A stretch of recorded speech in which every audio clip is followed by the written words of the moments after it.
حضرت علی علیہ السلام کا خطبہ بغیر الف۔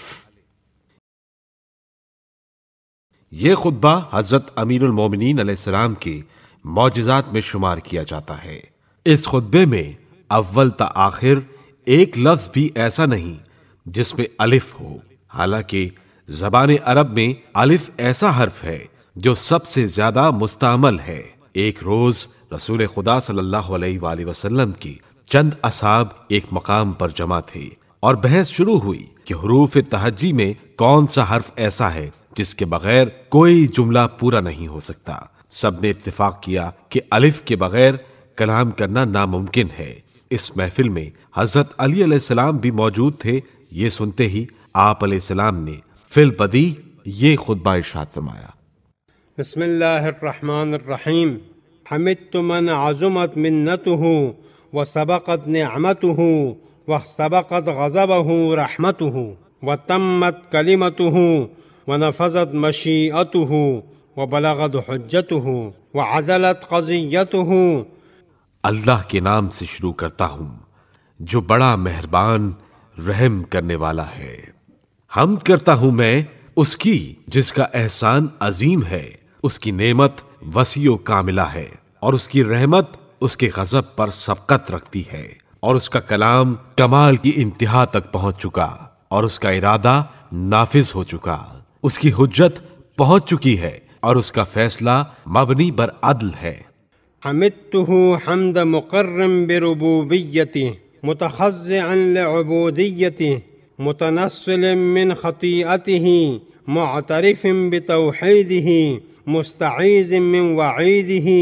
اس کی حمد اس طرح کرتا ہوں جس طرح اس کی ربوبیت کا اقرار کرنے والا، اس کی عبودیت میں فروتنی کرنے والا، خطاؤں سے پرہیز کرنے والا، اس کی توحید کا اعتراف کرنے والا اور اس کے قہر سے پناہ مانگنے والا کرتا ہے۔ معمل من ربه مغفرة تنجيه يوم يشغل عن فصيلته وبنيه ونستعينه ونسترشده ونستهديه ونؤمن به ونتوکل علیہ۔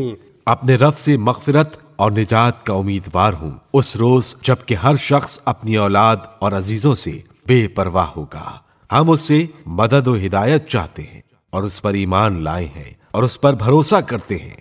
وشہدت له شہود عبد مخلص موقن وفردته تفرید مؤمن متیقن ووحدته توحید عبد مذعن لیس له شریک فی ملکه ولم یکن له ولی سہیم فی صنعه جل عن مشیر ووزیر وعن عون معین ونصیر ونظیر۔ میں اس بندہ خالص کی طرح گواہی دیتا ہوں جو اس کے وجود کا یقین رکھتا ہو اور مثل اس مومن کے جو اس کی وحدانیت کا یقین رکھتا ہو۔ اس کے ملک میں کوئی اس کا شریک نہیں اور اس کی کائنات میں کوئی اس کا ولی یا حصے دار نہیں۔ اس کی شان اس سے عرفہ و اعلیٰ ہے کہ اس کا کوئی مشیر، وزیر، مددگار، معین یا نذیر ہو۔